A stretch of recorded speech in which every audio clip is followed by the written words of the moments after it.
Pues buenas tardes, yo soy Elena Sáenz de Jubera, vocal fedataria de Plataforma Cívica por la Independencia Judicial y también abogada y mediadora. Moderaré las 3 mesas de las que se compone esta jornada, en la que hemos distribuido la jornada de esta tarde. La primera de ellas relativa a las mejoras para la abogacía y la procuraduría, mejoras en justicia para ellos, y para lo que contamos con la participación en primer lugar de Marga Cerro, que es, bueno, ya se ha presentado anteriormente, es decana del Ilustre Colegio de Abogados de Talavera y presidenta de la Comisión de Igualdad del Consejo General de la Abogacía Española. También contamos a mi izquierda con Eva García Fernández, es decana del Ilustre Colegio de Procuradores de Girona y presidenta de la Comisión de Igualdad del Consejo General de Igualdad, Conciliación y Asistencia a la Víctima del Delito del Consejo General de Procuradores de España. Y finalmente también contamos con Alicia Vega Amaya, que es abogada y representante de Plataforma Abogacía y Turno de Oficio, también es presidenta de la Confederación Española de Abogados del Turno de Oficio y de ASATO. La plataforma de abogados de turno de oficio está compuesto por 12 asociaciones, además de ASATO y de CEA está compuesta también por AJAI de Cádiz, AJATO de Jaén, AJUSTO de Sevilla, Altodo, ALA, Defenda, Foro de Abogados Independientes de Granada, Justa Causa de Córdoba, Otrosí de Albacete, Red de Abogados y Abogadas, y Zaturno de Zaragoza, y así como ATOIF, que es de Baleares. Bueno, también incorporación Ahora Abogacía. Hay 14 asociaciones que se han juntado para pues el mismo objetivo de defensa de mejoras para la abogacía, para la profesión de la abogacía y del turno de oficio. Pues sin más, muchas gracias a las 3 por hacer esta participación en esta jornada. Y bueno, ya les he comentado un poco el objeto y el contenido del formato de este debate, así que comenzamos con ello. En primer lugar, una de las cuestiones que planteábamos era en cuanto al sistema de acceso a la profesión, también al turno de oficio. Actualmente existe un sistema de acceso, finalización del grado con un máster y el examen. Entonces, lo que os quería plantear es si consideráis que cabe hacer mejoras en cuanto al sistema de acceso a la profesión y al turno de oficio y cuál propondríais. En primer lugar, vamos a ver, yo lo que he estado viendo y he estado valorando es lo que teníamos y qué son las propuestas específicas que hemos lanzado y que además ya las hemos propuesto. Todo empieza, como sabéis, con la Ley 36/2006 de 30 de octubre, que entra en vigor 5 años después. ¿Cuántas leyes conocéis que entren en vigor 5 años después? Pocas, ¿verdad? Pues esta de ellas. Porque era complicado, yo entiendo que era complicado, pero una cuestión que estábamos continuamente demandando desde la abogacía, porque sí que entendíamos que teníamos que tener un acceso a la profesión distinto al que existía, el que yo, por ejemplo, accedí.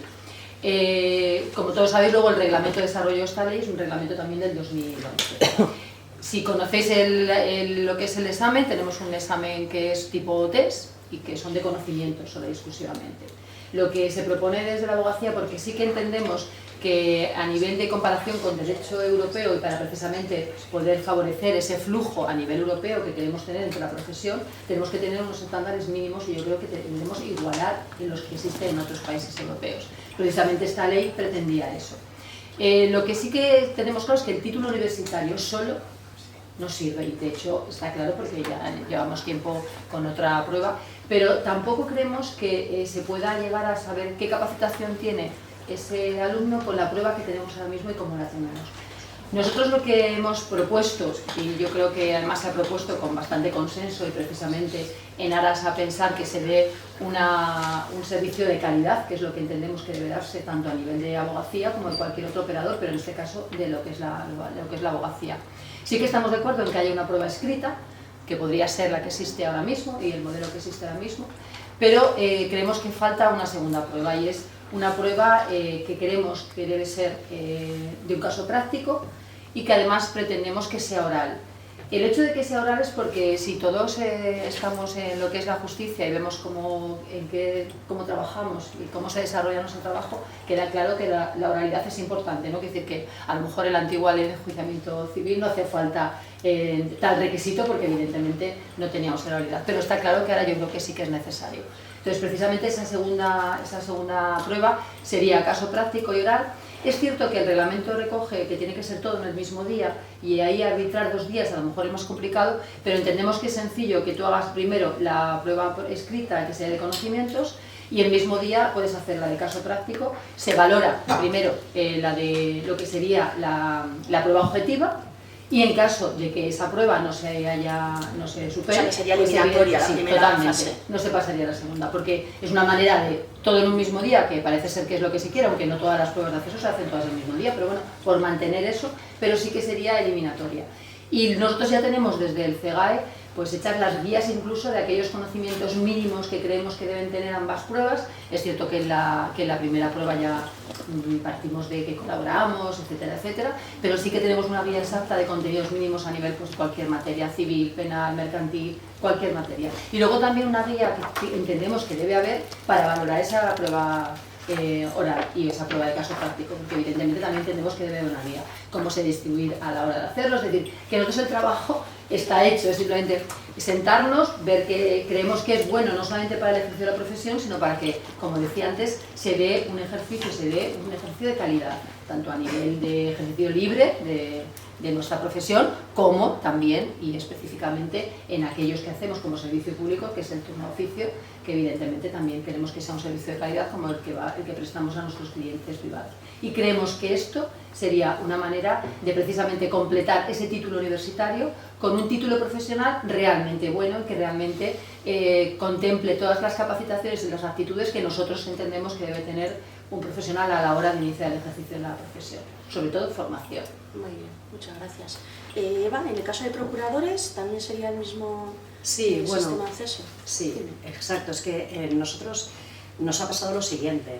Como procuradores, bueno, me presento, yo soy Eva García y vengo en sustitución también de mi presidente, que se encuentra en un acto fuera, le habría encantado estar aquí, igual que Victoria Ortega, pero no ha podido. Entonces voy a intentar transmitiros lo que nos ha pasado a los procuradores. Lo siguiente, en España se le abrió al gobierno un proceso para que equiparara lo que era la profesión de la procura, me imagino que todos ya sabéis un poquito de qué va, a los estándares europeos, digamos a más aires de... Ay, perdón, sí. Entonces, esos requisitos que se nos ha impuesto a nuestra profesión, de acuerdo, al final, luego muy resumidamente, desembocó en una ley, la Ley 15/2021 de octubre.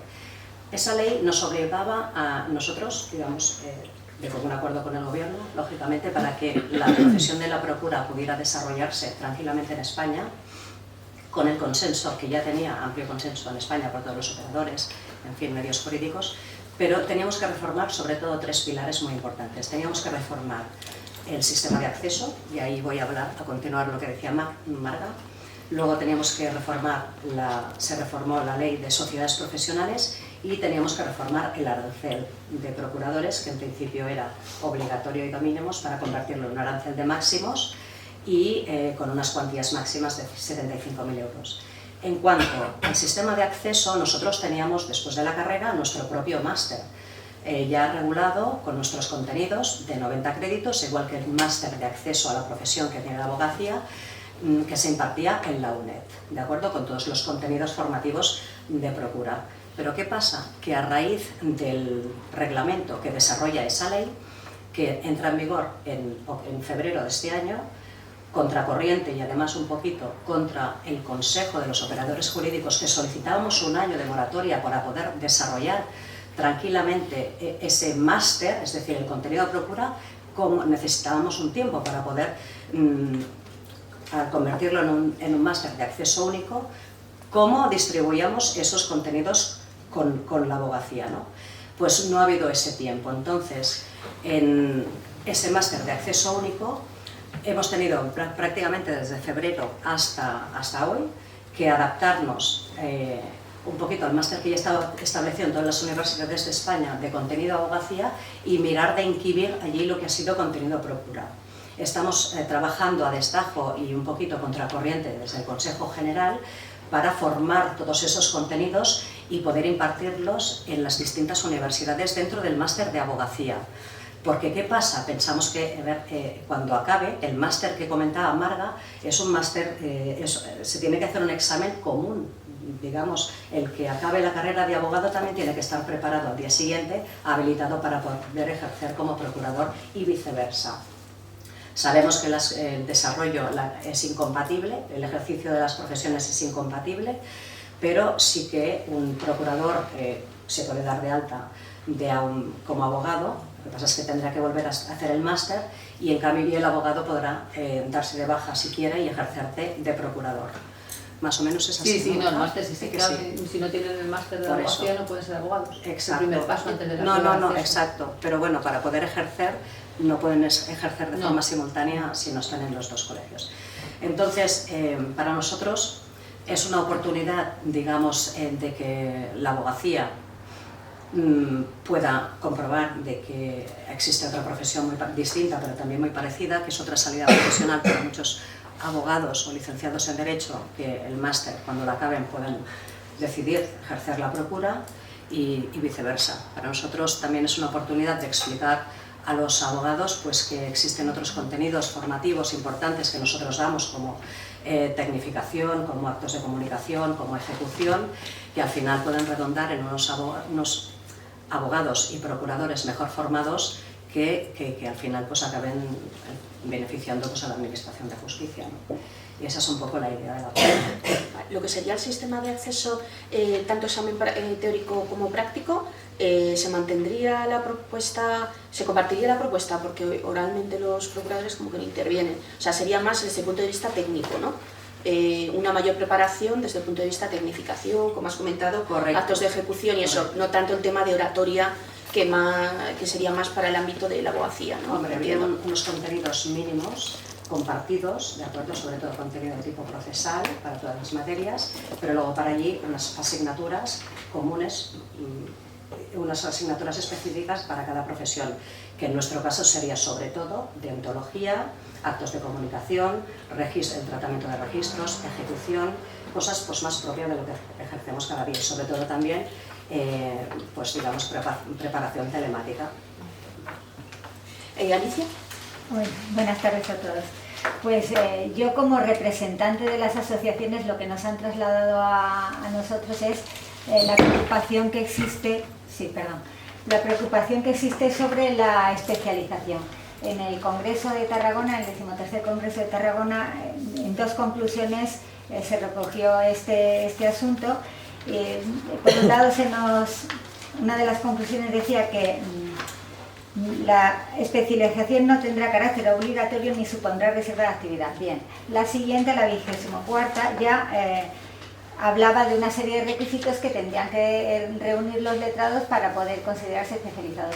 Sí que nos inquieta o preocupa en cierta manera saber cuáles serían esos requisitos que finalmente tendrían que tenerse en cuenta, puesto que ahora mismo, claro, lógicamente no lo sabemos.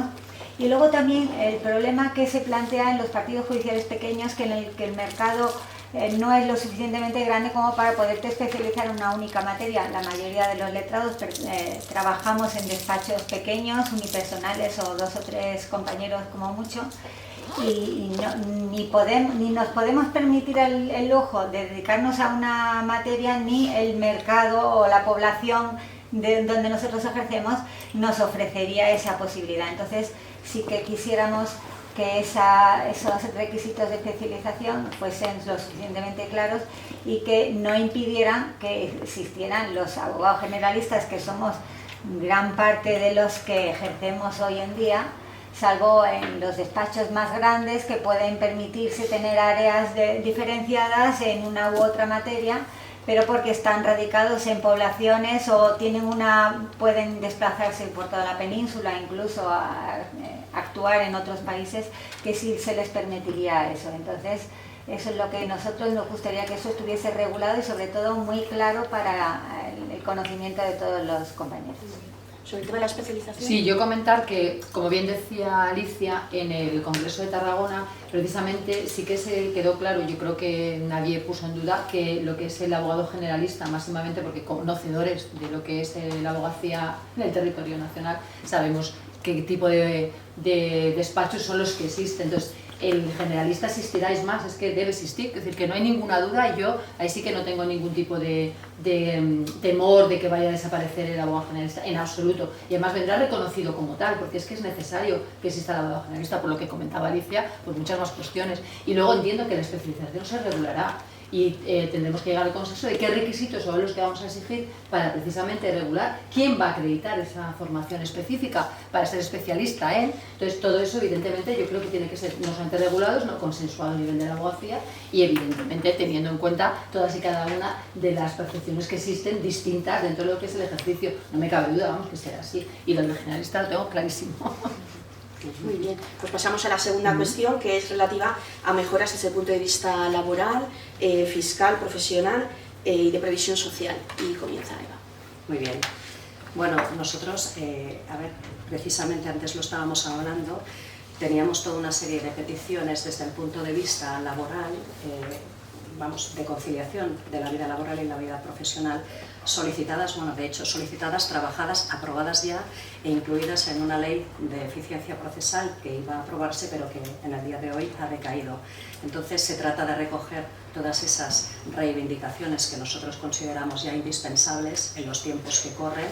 ¿De acuerdo? Necesitamos los profesionales, concretamente, hablando de procuradores, un espacio de seguridad jurídica cuando se presenta una situación grave de fuerza mayor objetiva, pues para poder digamos, responder ante esa situación que no cause ningún perjuicio al ciudadano, a la administración de justicia, pero tampoco al operador jurídico, en este caso el procurador.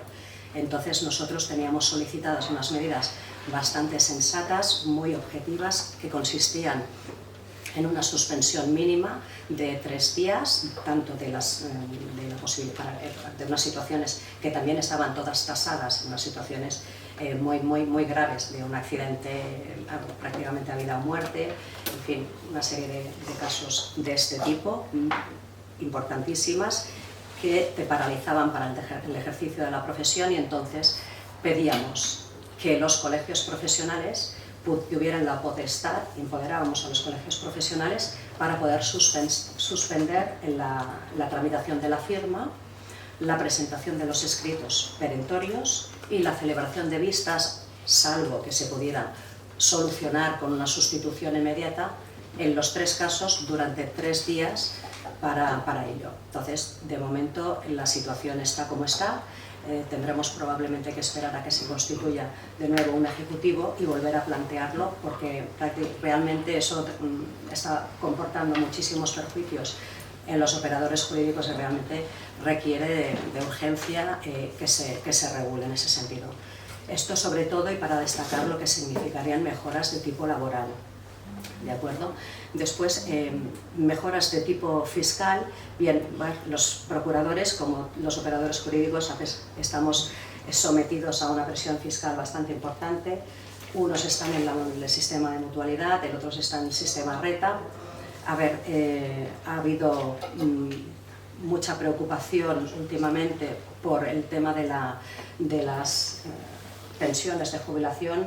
Cuesta, supongo, mucho transmitir en los distintos sistemas, ¿no? El sistema de caja de la seguridad social frente al sistema de ahorro de las mutualidades, y que al final, pues, en el sistema de ahorro tú vas a recibir lo que vas aportando, y en el sistema de la seguridad social sí que es verdad que parece que de forma vitalicia puedes cobrar una pensión, pero vamos a ver si al final podremos acabar cobrando esa pensión.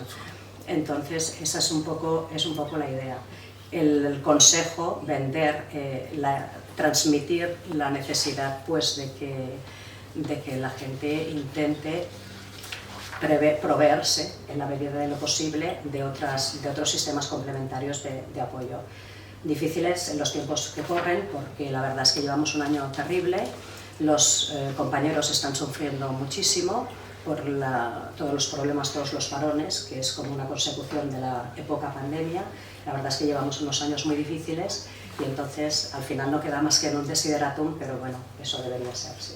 Bien, muchas gracias. Alicia. Bueno, pues por la parte que a mí me toca, es importante en las cuestiones laborales la desconexión y la conciliación. La desconexión digital, que podamos disfrutar de algunos días en el año en los cuales no recibiésemos ningún tipo de notificación y poder disfrutar de las vacaciones como todo trabajador, puesto que ahora estamos a expensas de que en cualquier momento nos caiga del cielo una notificación y tengamos que hacer un recurso, o se nos señale una vista de urgencia o cualquier cosa así, que queremos disfrutar de vacaciones como cualquier otro trabajador. incluso también que se tengan en cuenta las enfermedades. Hay causas en las cuales uno no puede atender esas notificaciones, que dependemos hasta ahora de la buena voluntad de los letrados de la Administración de Justicia, que si quieren nos atienden y si no quieren pues nos tenemos que aguantar. Hemos visto en muchas, ha salido ya en prensa muchas veces, lo vemos en las redes sociales, madres con hijos recién nacidos que van al juzgado, están allí en la puerta de la vista, hay poca sensibilidad por parte de algunos jueces y letrados de la Administración, allí amamantando a sus hijos, compañeros que están hospitalizados, que tienen que estar atendiendo plazos procesales, y eso es una cosa que no deberíamos de consentir. Teniendo en cuenta también que existe una directiva de la Unión Europea, la 2019-1158, que prevé una serie de permisos y posibilidades que nosotros, que primero no está transcrita a la legislación española, y luego el plazo se ha prorrogado y se va a tener que volver a prorrogar, puesto que va a haber este cambio de gobierno y se paraliza todo. En relación con las medidas fiscales, pues por un lado la reducción del IVA de los servicios jurídicos 21 al 10%, puesto que esto no es un servicio ni suntuario ni nada por el estilo, es una vez que una persona tiene la necesidad de ir al juzgado, es que no le queda más remedio, o bien porque está reclamando un derecho que se le está vulnerando, o porque ha recibido una demanda y no le queda más remedio que contestarla. Consideré eso es tan necesario que no tiene ninguna lógica que esté grabado con un tipo del 21%. Y en relación con lo que decía la decana en relación al IVA jurídico, en relación a la reducción del IVA jurídico, sobre todo teniendo en cuenta que cuando se trata de servicios prestados en los juzgados, no tanto los extraprocesales, pero sobre todo en el juzgado, y para personas físicas que no se les graban en ningún caso, porque en el caso de personas jurídicas se les graban y en el caso de personas físicas nunca, y al final es un derecho fundamental, la judicial efectiva. Si están exentos, cuando vas a un psicólogo, vas a otros servicios, dentista por ejemplo, pues en el caso de los servicios jurídicos y es una reclamación. Es un elemento disuasorio a la hora de acceder, porque como yo, muchos de nosotros habremos tenido clientes que hemos atendido de oficio que ya llegan a nosotros en un estado del procedimiento judicial muy avanzado, que nos dicen, es que yo no podía contratar a un abogado, no podía. Y cuando llegan a nosotros, la tramitación de los expedientes de justicia gratuita, me imagino que casi todos sabéis cómo funciona, que es un poco kafkiano. Revisan las declaraciones de la renta de los ejercicios anteriores, a lo mejor ha venido a peor fortuna, pero mire usted, es que el año pasado usted cobraba no sé cuánto y entonces le denegamos la justicia gratuita, pero la situación actual es muy diferente y eso hay que cuidarlo. Y luego también en relación con la mutualidad, que es ese tema, cuando nos colegiamos muchos, yo como ya soy veterana, era el único sistema, la mutualidad, al que te podías adscribir, no podías estar en el RETA, era imposible. Es verdad, con el tiempo sí que se permitió esa posibilidad. Y lo que no es de recibo es que estemos en la mutualidad como sistema alternativo, y cuando tú quieras rescatar cuando te llegue el momento de recibir todo aquello que has estado ahorrando, venga Hacienda con el hacha y nos corta medio cuerpo, porque si se lleva el 40% es que nos deja, sin nada prácticamente. Entonces hay que Hacienda, dialogar con Hacienda es dificultoso, pero bueno, se podría intentar que el tratamiento fiscal fuera muchísimo más favorable, eso está claro. Ahora, según yo soy poco entendida en cuestiones fiscales, pero bueno, me ha estado comentando una compañera que ya se permite en la declaración de la renta distinguir las aportaciones a la seguridad social y a los planes de previsión social, y ese tema pues es una de las cosas que hay que cuidar. O sea, mejorar tanto el trato fiscal a las percepciones de cuando se percibe el capital, en forma de capital, el fondo acumulado en la mutualidad, como reducir las retenciones de IRPF cuando se reciben como renta vitalicia, porque hay dos modalidades de percepción, ya sea en forma de capital todo el fondo acumulado y ahí es donde te quitan un 40%, Eso es. como en el caso de que lo percibas por una renta vitalicia, son las retenciones en IRPF, que se Sí. tributan como rendimientos de trabajo en lugar de Sí. como ahorro. Claro, es que En realidad yo creo que lo que Alicia pide es que se tenga en cuenta como si fuera una pensión, es decir, porque a nosotros Sí, eso era cuando no había otra eso era cosa. nuestra pensión. Entonces yo creo que es un poco que tenga la misma fiscalidad, yo creo. También podría complementarse con que lo mismo que en las pensiones públicas se percibe un complemento a mínimos, que eso se paga con impuestos, en la medida que los mutualistas también pagamos impuestos, pues deberíamos recibir, también poder acceder a ese complemento a mínimos, en lugar de estar excluidos. Claro, de hecho eso se hizo en tema de sanidad. Si Claro, la recordáis sanidad todos, en 2013 era la misma, fue eso el es. mismo argumento, que Claro, era la como caja de los donde se impuestos coge. eran también nuestros, aunque no tengamos las medicinas, que es lo que no tenemos, lo que es la sanidad, a base de nuestros impuestos se paga exactamente igual, entonces nos dieron acceso a la sanidad que antes ni siquiera teníamos acceso a la Es que sanidad. O sea que- anteriormente, hace muchos años, cuando la seguridad social se pagaba a través de cotizaciones Eso sociales, sí es. tenía sentido. Ahora que la parte de la seguridad Ahora social, ya hace- varias prestaciones, desde el 80 creo, Sí, sí, recordar, vamos que se percibe, o sea, se paga con impuestos y no con cotizaciones sociales. Otra cosa son las prestaciones asistenciales. Pero Yo sí, Alicia... Sí, Sí. yo por mí, Vale, no, en sí. este capítulo... Vale. Simplemente complementar un poco lo que... Voy a empezar diciendo que lamento profundamente que la ley de eficiencia procesal, en lo que sea de hoy de conciliación, no haya salido el resto. Es que me daba igual, pero es que estaba el trabajo hecho, o sea, que aunque no sea políticamente... sí, bueno, he de decir que tú has promovido un protocolo, como lo digo, por si no lo decías, Sí, sí. digo, Bueno, un y es protocolo que, de actuaciones. de suspensión. lamentablemente, el trabajo está todo hecho, no es que, digo que políticamente me da exactamente igual el tema, no es que entre cuestiones políticas, sino que cuestión de que estaba todo el trabajo hecho y que ya teníamos todas aquellas peticiones que se había hecho en conciliación, todas aquellas que hemos hablado, desde contemplar las mías, porque yo siempre digo que es curioso que en el siglo XXI, y estaréis de acuerdo conmigo los que ejercéis la profesión, porque magistrados, fiscales, de toda la administración de justicia sí que tienen derecho a conciliación porque su legislación así lo contempla, pero lamentablemente la abogacía no puede conciliar en el siglo XXI y la procura tampoco. Entonces, partiendo de que somos una profesión que no puede conciliar, lamentablemente teníamos ahí ya la conciliación y ahora tenemos que volver a empezar, pero no pasa nada, No pasa volveremos a empezar y volveremos a... Entonces, decirte que sí, que todas las peticiones, que realmente la mayoría de todas ellas estaban recogidas porque fue un trabajo muy arduo de mucho previo de campo, y luego es verdad que partidos políticos, dentro de lo que eran las enmiendas que se han dado frente a la licencia procesal, también se hicieron nuestras peticiones que no se habían cogido por parte del proyecto del gobierno, con lo cual estábamos prácticamente al 100%. De hecho, todos sabéis que el tema de la Navidad se consiguió antes por un camino que vieron allí para hacerlo, pero lamentablemente parece ser que es imposible que el tema de conciliación salga en la situación actual del Parlamento. No soy experta en el Parlamento, no sé si eso es cierto o no, pero realmente estamos en la situación que estamos.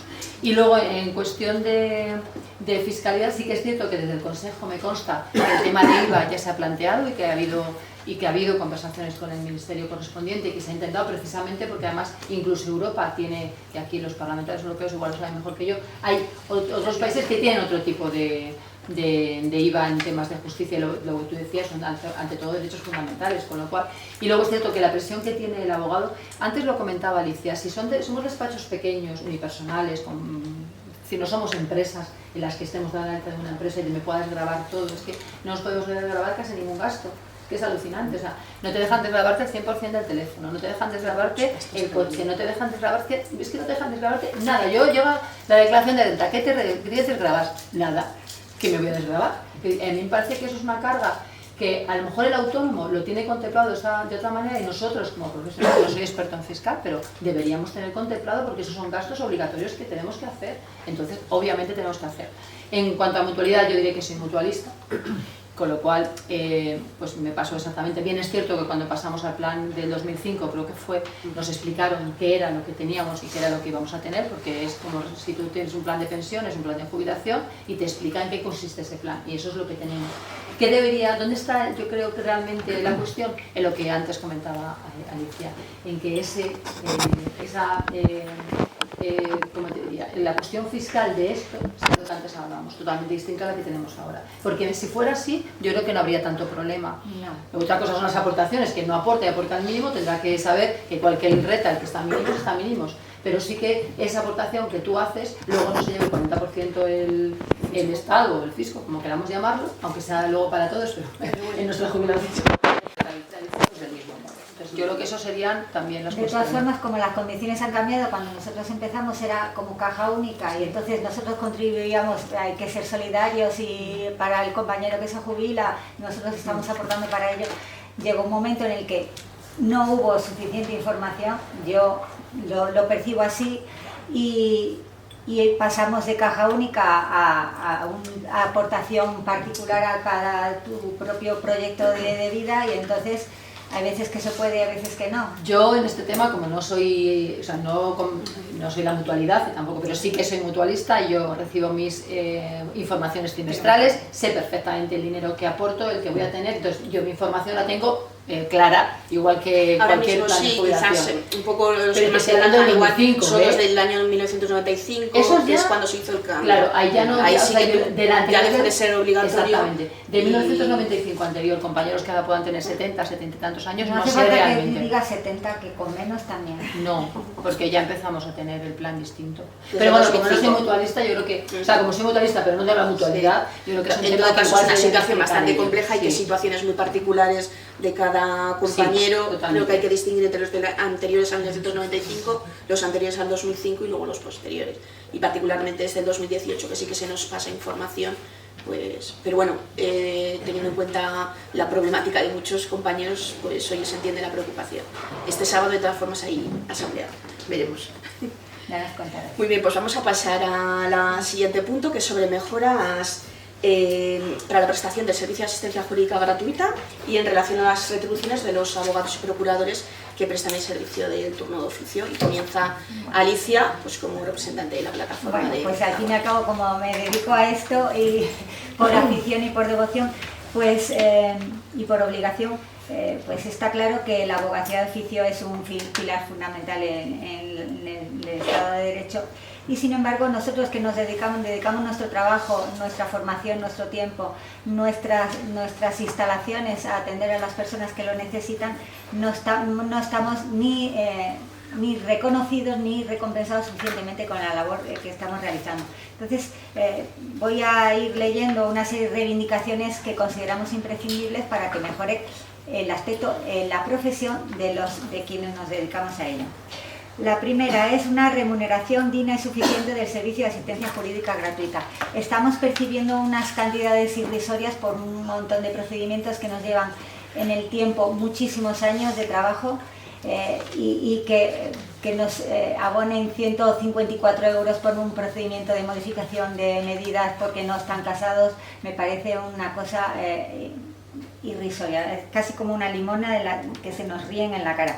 La modificación del artículo 30 de la Ley de Asistencia Jurídica Gratuita, que se desvincule el trabajo, la retribución del abogado de oficio del resultado del expediente administrativo por el cual se reconozca o no al justiciable el derecho de justicia gratuita.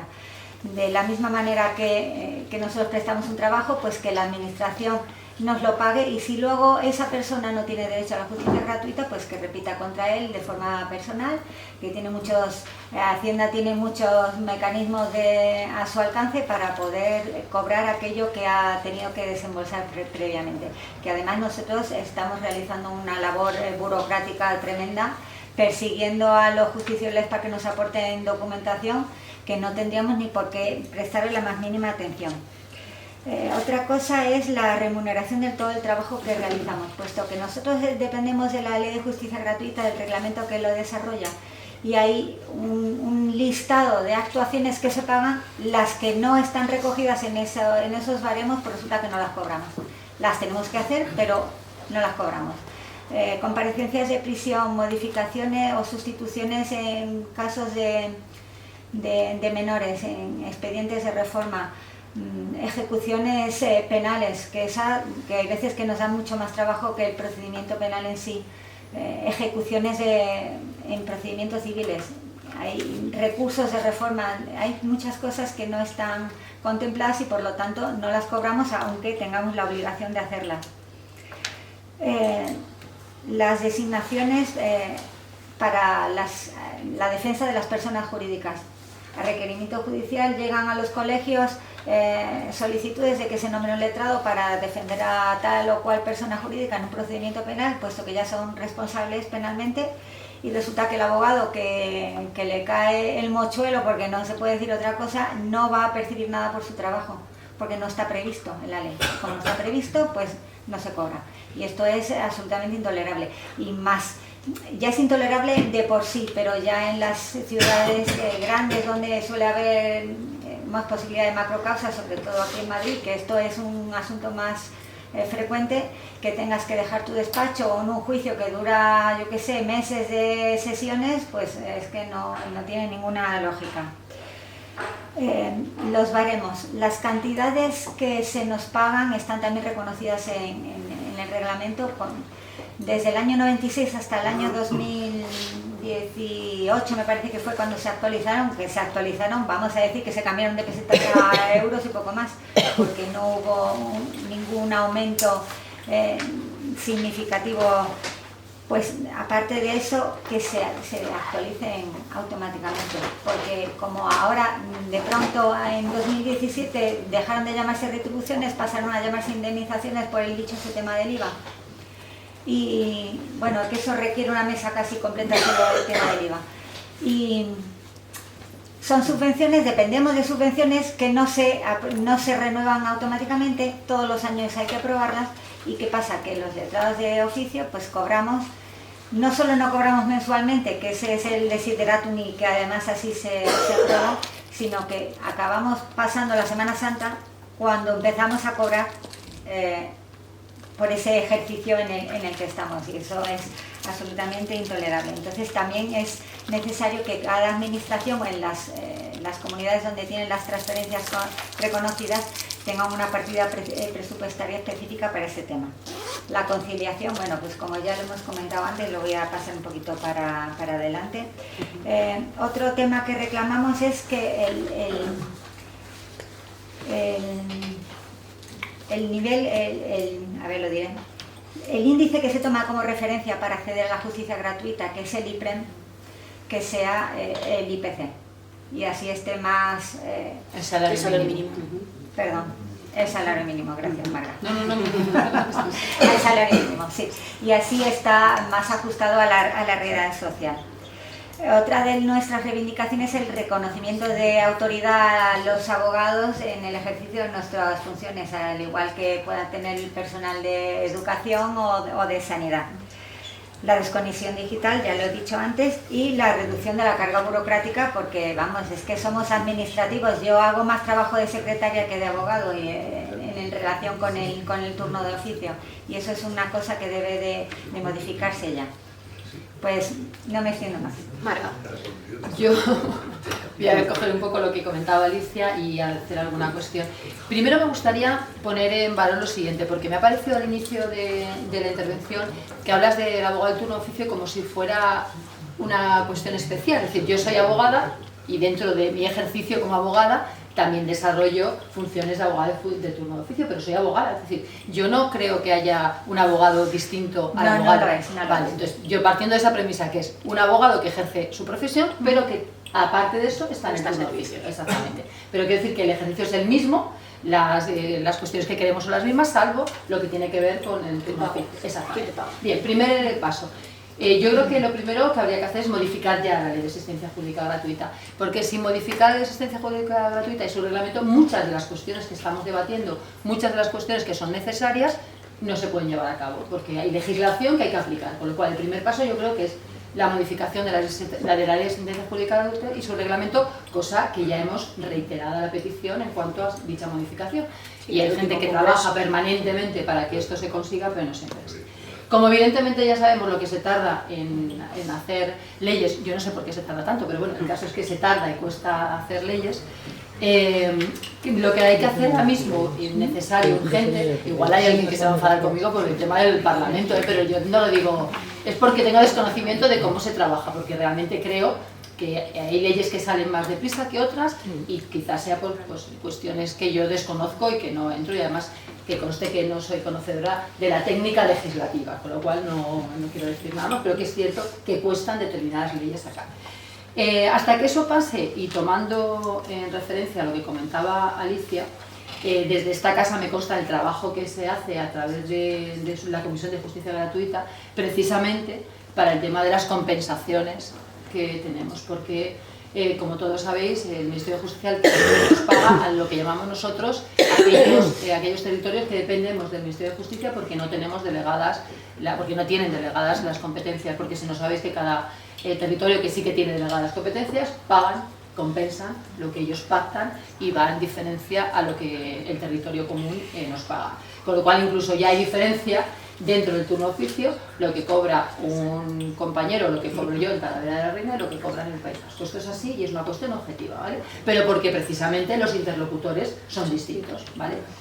Con lo cual la modificación del anexo segundo sí o sí en cuanto a los módulos que tenemos de compensación, evidentemente se tiene que contemplar todos aquellos trabajos que se realizan por el abogado o la abogada del turno, todos los que hacemos, es decir, si estamos obligados a hacer uno, habrá que pagarle. Nos da exactamente igual que evidentemente luego no tenga derecho a la justicia gratuita por los motivos que sea, y más si es a nivel penal, que ya ni tiene por qué tener justicia gratuita porque es un derecho fundamental, y evidentemente se tienen que pagar todos y cada uno de ellos. Petición que está hecha y estaba casi también pactada, pero estamos en esto de que, bueno, pero en fin es así. Os voy a poner, por ejemplo, cuestiones que hemos asumido por reformas legislativas, porque es otra crítica, pero no es contra el legislativo, es que parece que solamente lo critico, pero hace una modificación legislativa y se olvida de lo que tiene esa modificación. Es que, por ejemplo, las personas jurídicas, perfecto, ahora son imputables, en el artículo 30 genial, del Código Penal lo introducen, pero se olvidan, curiosamente, de que la defensa de esa persona jurídica, que además no tiene derecho a justicia gratuita porque no es persona física, ni está dentro de las personas jurídicas que sí que tienen derecho, pues no está cubierto por el paraguas de la ley de sentencia jurídica gratuita. Trabajo que se hace gratis. Bien.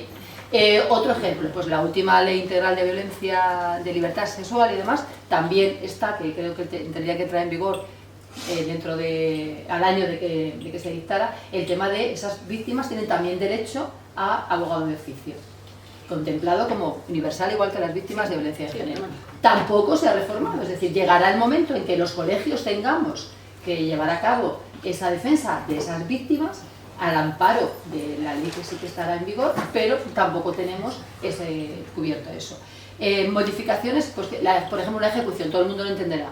Las ejecuciones cambiaron, ¿verdad?, por la ley, y pasaron a que antes eran un simple escrito que presentabas, a presentar una demanda, se había oposición a la vista, pues eso tampoco se contempló, y ya estamos hablando, porque las ejecuciones ya están ahí desde hace tiempo, y como decía, evidentemente el tema de las penales que te duran y no hay. Pero bueno, eso está cubierto si todas las actuaciones profesionales que llevamos a cabo se pagan.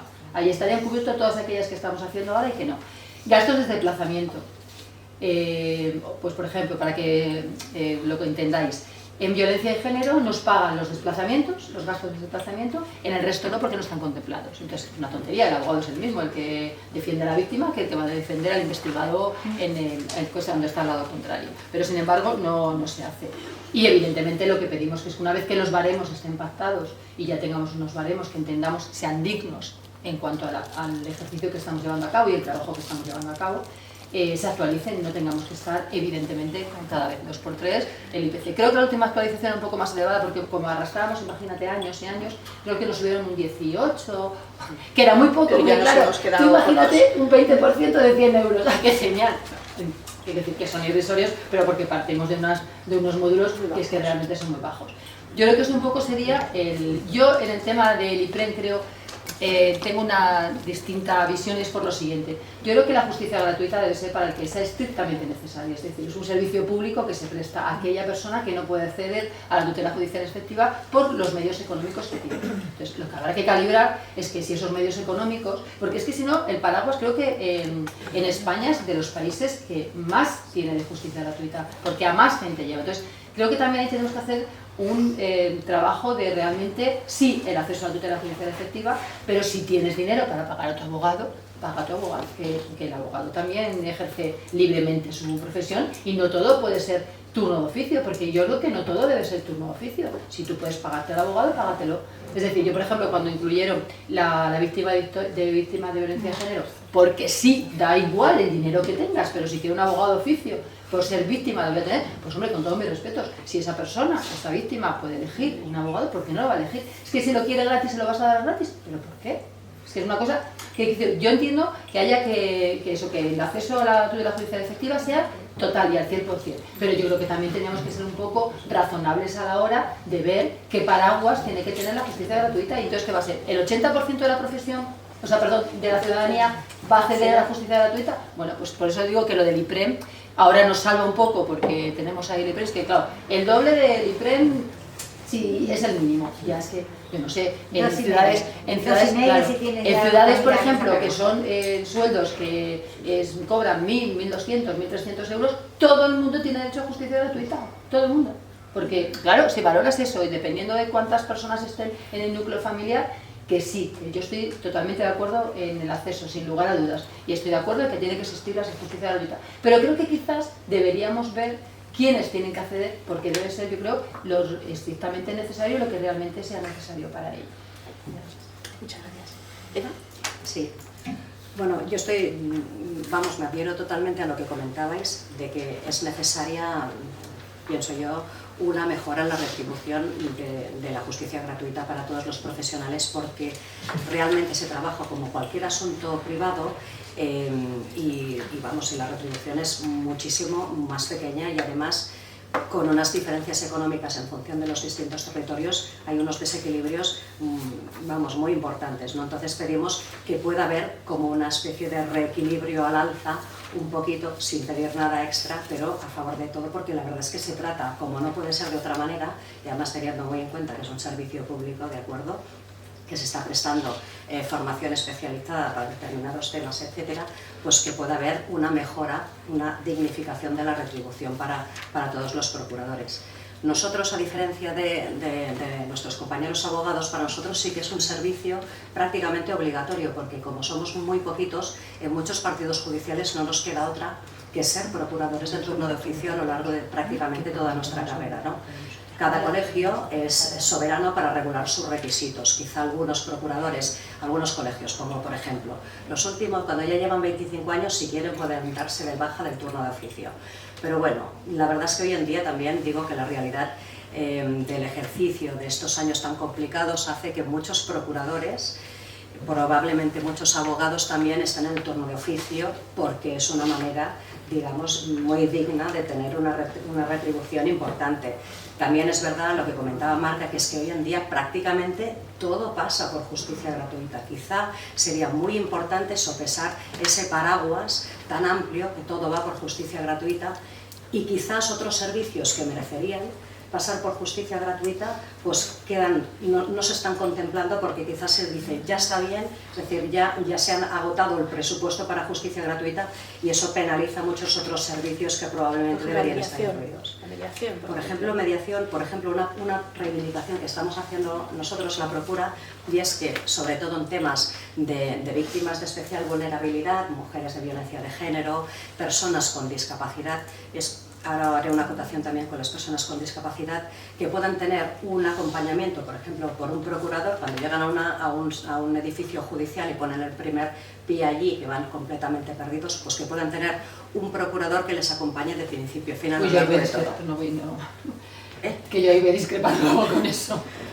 ¿Por qué? Porque el acompañamiento, yo creo que de la víctima de violencia la lleva a cabo el abogado en cuanto se pone en contacto con ella. Va a tener al abogado y el procurador acompañándole todo el rato, pregunto, no sé, porque te entrevistas con ellas antes de que lleve a cabo la denuncia. No, Marta. Entonces ahí no entiendo el acompañamiento. No, pero no es un acompañamiento físico de llevarlo de la mano los dos con la víctima en medio, Marga. Es un poquito, digamos, claro, el procedimiento es largo, entonces hay muchos otros trámites. Por ejemplo, digamos, revictimización. No, se te lo digo porque ni siquiera hemos conseguido que sea preceptiva la asistencia letrada previa a la denuncia, porque no lo es si la víctima no lo quiere, y normalmente nunca hay.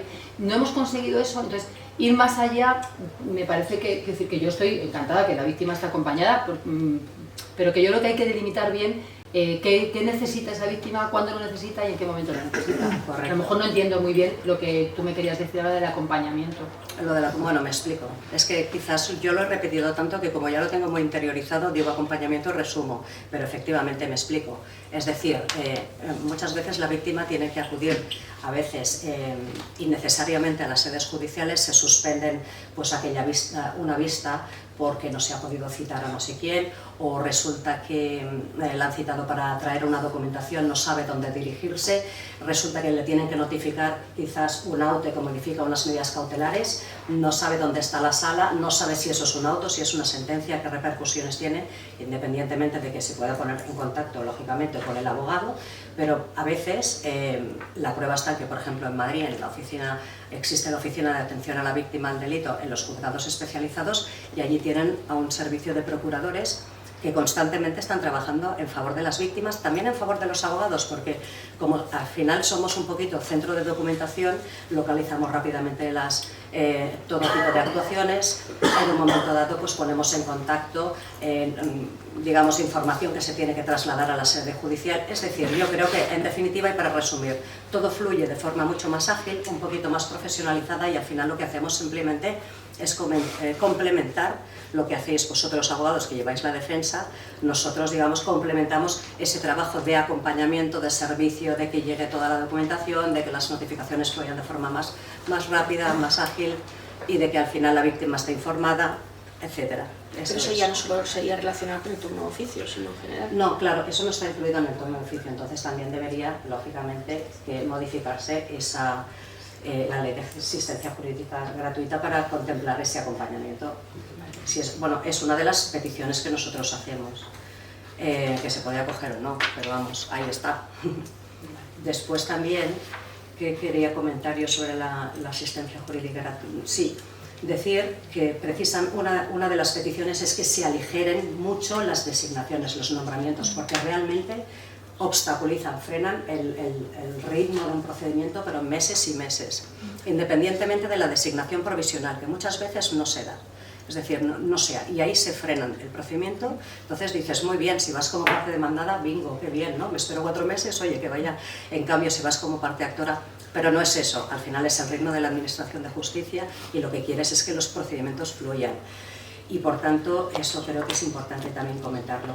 Y luego, los procuradores que nos pasan con los clientes del turno de oficio, que no nos conocemos, es un problema. Nosotros, que somos los representantes del ciudadano, al final es muy difícil contactar con ellos. Prácticamente nunca hay datos de contacto, ellos en las sedes judiciales apenas vienen, y estos ciudadanos que ni aparecen, muchas veces son los que después quedan insatisfechos por el servicio jurídico que se le da de abogado, de procurador, y genera una cantidad de problemas en los colegios que dices, ostras, precisamente la mayoría de quejas, problemas, vienen de procedimientos del turno de oficio. Algo tendremos que replantearnos para que ello no ocurra. Muy bien, muchas gracias. Yo un inciso en cuanto al que quejas, yo creo que cuando se dan las cifras y los datos del Observatorio de Justicia Gratuita, la satisfacción de lo que es el cliente, el usuario, no me estoy refiriendo a qué opina usted de la justicia gratuita, el usuario de la justicia gratuita es un notable alto. O sea, que el servicio que prestan los compañeros y las compañeras es muy bueno. Otra cosa es que la justicia no le dé una respuesta como debe darla, pero yo creo que el servicio en sí lo recibe y lo percibe como bueno. Continúa, Marga, en propuestas ya concretas sobre mejorar el servicio de la justicia, ya sea a nivel organizativo, tecnológico, procedimental, muy concretas, ¿vale? Sí, sería ya la última pregunta. Claro, sí, lo que voy a hacer es, partiendo de lo que antes hablaba del Pacto de Estado, que desde el Consejo se lanza, voy a dar las pinceladas de lo que precisamente pensamos que se ha de reformar en la Administración de Justicia, en el sistema de justicia, para que sea un buen... Vamos a juntar la 4 y la 5. Vale, perfecto. Sí, porque además hay reformas legislativas que van ligadas. En primer lugar, lo que le comentaba antes cuando iniciábamos la mesa es la independencia judicial. Es fundamental para que la justicia funcione a nivel de los órganos de gobierno, que yo creo que además, como en ese tema lo ha explicado don Francisco también, lo doy por explicado, pero es una de las cuestiones que sí que es importante. Y luego también que existan mecanismos de coordinación, creemos, entre las instituciones. Muchas veces falta conexión entre los operadores jurídicos y las instituciones de la Administración de Justicia para que todo, como tú comentabas, fluya mejor, por lo menos, ¿vale? Luego también es imprescindible, que hablábamos antes de la despolitización de los órganos de gobierno. Es cierto que hasta que eso no surja, yo creo que no vamos a poder hablar de una independencia. Yo no sabía que era tan sencillo, o cuando la explica me parecía que le parecía tan sencillo. Yo creo que no debe ser tan sencillo porque realmente no hemos llegado a despolitizar esos órganos de gobierno, con lo cual yo creo que hay que ponerse a ello y hacerlo. Y aquí queremos que participe la abogacía, es decir, que se tenga en cuenta, en este caso pues, abogacía, todo este sistema, que cómo se debe hacer para que no se lleve a cabo. Y luego, evidentemente, para garantizar una justicia gratuita, pues todas aquellas mejoras que hemos pedido creemos que son importantes. Hay que tener en cuenta la proximidad territorial, que es una cosa que estáis siempre como una especie de espada de Damocles. Juzgados, que sé que están los magistrados aquí, los que son juzgados, competencia territorial, entonces todos van a las capitales de provincia. Juzgados exclusivos de víctima, a las provincias. Mercantiles, a la provincia. Entonces yo creo que hay que tener en cuenta la proximidad de la justicia. También hay ciudades que queremos, sin ser capitales, tenerla próxima. Y evidentemente garantizar en todo caso la especialización, que yo creo que sí, como formación es necesaria, y Alicia como yo, que estamos en el turno de oficio, muchos de los turnos de oficio hay formación especial y específica, con lo cual es lógico que pidamos una formación específica. Y eso debería ser con cargo a fondos públicos, Sí, ¿no? sí, Porque la medida que se presta un servicio público debería ser con yo de cargo a hecho mi servicios colegio, públicos. los fondos los paga el colegio, es decir, la formación es gratuita, porque evidentemente si a mis compañeros les exijo una formación especializada para los turnos de oficio, encima no les voy a cobrar. Pero yo creo que eso que paga el colegio, evidentemente debe ser la administración pública la que debe pagar, que además por ley te dice que tiene que ser formación especializada. O sea, es otra vez otra cuestión legislativa que ahí se queda y no es. Entonces una de esas.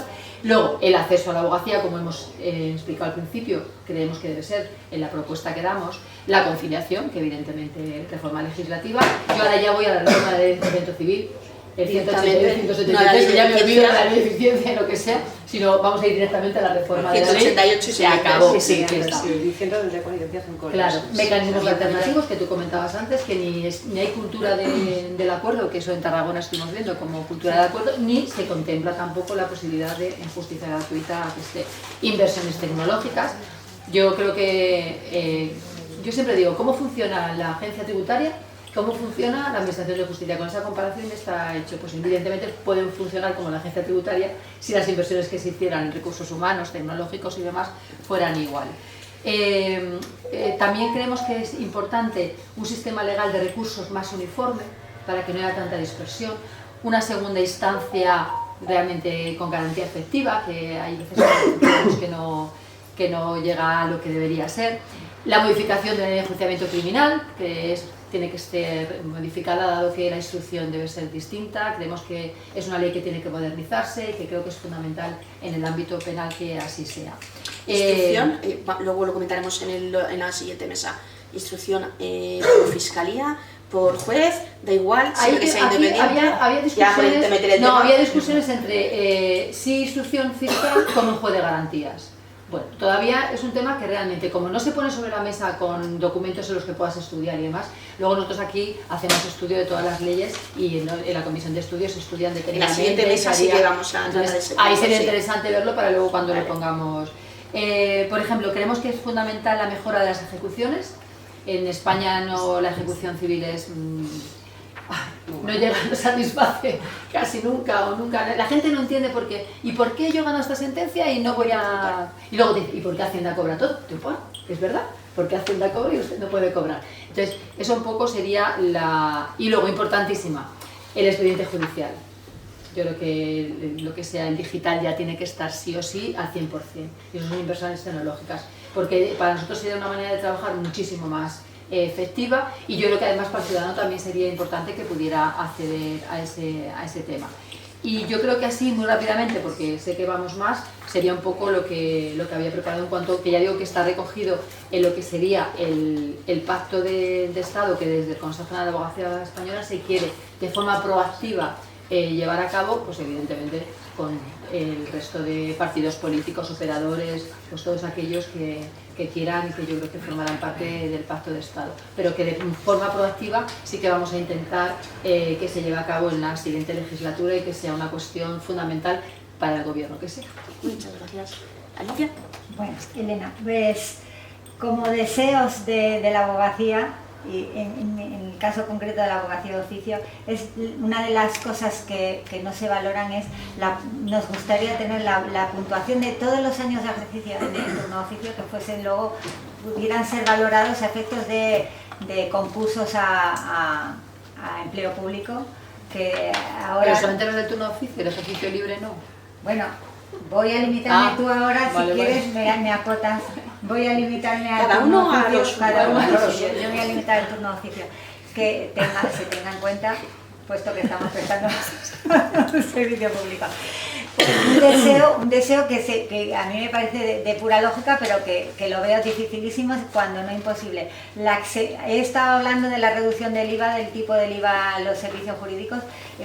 Yo creo que lo que debería es estar exento a los que están exentos. Yo preparé una comunicación en el Congreso donde yo daba mis argumentos y ya vino otro señor decano a darme el contraargumento de que la directiva europea no lo permite. Yo considero que hay que trabajar en ese sentido porque es un servicio tan esencial que es como el de la sanidad. Pero mira, se pide la exención de IVA, pero yo creo que la que sería automática sería la exención de retención y IRPF. Porque en la medida que en la ley se denomina como indemnización... No, pero ya yo creo que habla Claro, de la exención del IVA a la persona física a la que presta los servicios, Sí, ¿no? sí. Está hablando de Claro, eso. sí, pero del turno de oficio. Pero en el caso de las retenciones, a los que cobramos los baremos, también sí que se te aplican una retención. Sí, del 15%. Pues lo que digo yo es que te tendrían que estar exenta de retención. Sí, porque si es claro. una indemnización, lo mismo que otros tipos de indemnizaciones públicas están exentas de IRPF. De hecho, yo hice una proposición a varios grupos parlamentarios y es que es de cajón. Pásamela. Sí, sí.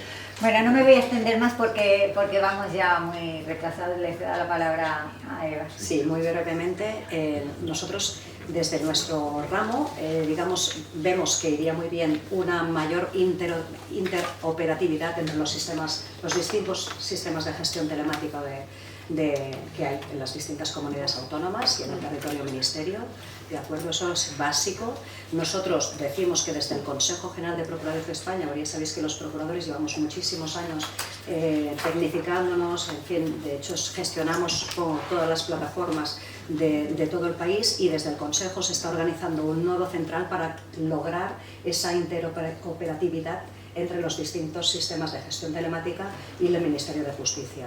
¿De acuerdo? Eso es básico. Después, lo que tú comentabas del expediente digital. Sí, pero ojo, el expediente digital que no sustituya, que no sea como por ejemplo la típica plataforma de sanidad de que el ciudadano puede acceder allí y ya lo tiene todo resuelto. Es porque es un sistema, ojo, que la información que se da es muy profesionalizada, entonces ha de pasar o bien por un abogado o bien por un procurador que le traduzca toda esa documentación. Porque si no, es a veces un poquito, digamos, la intención, lo atractivo para el Ministerio de Justicia, creo yo, es pensar que de esta manera puede haber un acceso directo y sí, pero cuidado que ese acceso directo no signifique conculcación de derechos un poquito básicos por falta de alguna información esencial. Eso en cuanto a lo del expediente digital. Después también, por ejemplo, reformar la celebración de las subastas en el Boletín Oficial del Estado. Porque, volviendo a la conciliación, no entendemos cómo los actos procesales que solo se celebran en días hábiles se pueden extender en el caso de las subastas, artículo 649.1 creo que es, a los días naturales y además hay días y horas hábiles, pues son días naturales y horas las que sean. 4 de la mañana, ¿qué pasa? Los procuradores gestionamos la mayoría de las subastas del BOE, ¿no? Pues bueno, compañeros en el despacho a las 4 de la mañana acabando las subastas, eso tiene que acabar cuando además son actos procesales. La ley dice muy claramente cuál es la vigencia de los actos procesales. Ni agosto, ni periodo navideño, ni las 4 de la mañana, por favor. Sí, o sea, eso sí. Claro, sí. Y después, muy importante, lo que decía también Marga, apuntando nosotros estamos reivindicando muchísimas competencias en ejecución, que creo que es en lo que nos hemos ido especializando en los últimos años. De hecho, ya había toda una serie de propuestas en la Ley de Eficiencia Organizativa, que parece ser que tenía un amplio consenso de los distintos grupos parlamentarios y que daba un impulso muy grande a la ejecución, porque sí que os digo el dato, El dato es que se recupera apenas el 30% de lo que de lo que se ejecuta, con lo cual es poquísimo. Estamos muy lejos de los rankings europeos y entonces además tenemos toda una propuesta y es muy simple, es que además la propuesta es muy simple y es que el auto despachando de ejecución lógicamente lo tiene que poner el juez, ¿vale? Que es el que ordena que se ejecuta lo que ha sentenciado, pero el decreto que ya lo pone el letrado de la Administración de Justicia, que ya lance de qué manera tiene que funcionar coordinar esa ejecución hasta la última consecución de la satisfacción, digamos, del ejecutante, ¿no? Que ya ponga las medidas y nosotros, procuradores, bajo control judicial, importantísimo, pudiendo acceder a la base de datos del punto neutro judicial para acelerar esas comunicaciones, digamos, a través de averiguación del domicilio, que podamos acelerar medidas de impulso de embargos, porque ya lo sé que suena como un poco, bueno, pero esto lo hace el letrado de la Administración de Justicia. Bueno, sí, pero nosotros también. De hecho, hoy en día los juzgados sabemos que muchas veces no lo hace solo el letrado de la Administración de Justicia, también lo está haciendo el funcionario de la mesa, ¿no? Entonces, nosotros tenemos, digamos, nuestra responsabilidad desde todos los puntos de vista, nuestros códigos deontológicos, nuestra profesionalidad, es decir, nosotros podríamos hacer todo lo que hace el letrado de la Administración de Justicia siempre rindiendo cuenta, ojo, y si no, y si lo hacemos mal, pues entonces ya se verán las responsabilidades. Pero no por el hecho de que, ojo, vayamos a privar. A ver, que es que lo que está en juego es la ejecución, y la ejecución la verdad es que es bastante deficiente en España, o sea que eso me parece bastante importante. Y después, por último, ya para acabar, un poquito, Marga, lo que te decía, es decir, nosotros queremos reforzar lo que son competencias en representación, a través de ese acompañamiento que ya sé que tú no ves, no acabas de ver, pero nosotros sí. Y además no solo mujeres víctimas de violencia de género, por ejemplo también personas con discapacidad. Ahora en la reforma de la Ley 8/2021, de acuerdo a aquellos pleitos donde no hay oposición, de acuerdo, claro, ¿qué sabe una persona muchas veces con discapacidad? Pues esa persona no tiene derecho a justicia gratuita. Bien, pues pedimos que haya un cambio en ese sentido también. Menores, en fin, víctimas de especial vulnerabilidad, que nosotros podamos prestarle una asistencia añadida. Y en principio eso es todo. Pues muchísimas gracias a las tres. Damos por finalizada esta jornada y vamos a pasar ya a la de Poder Judicial y Fiscalía. Y ya veis que ha habido muchas propuestas por parte de la Abogacía para Procuraduría, así que teníamos a tres maestras.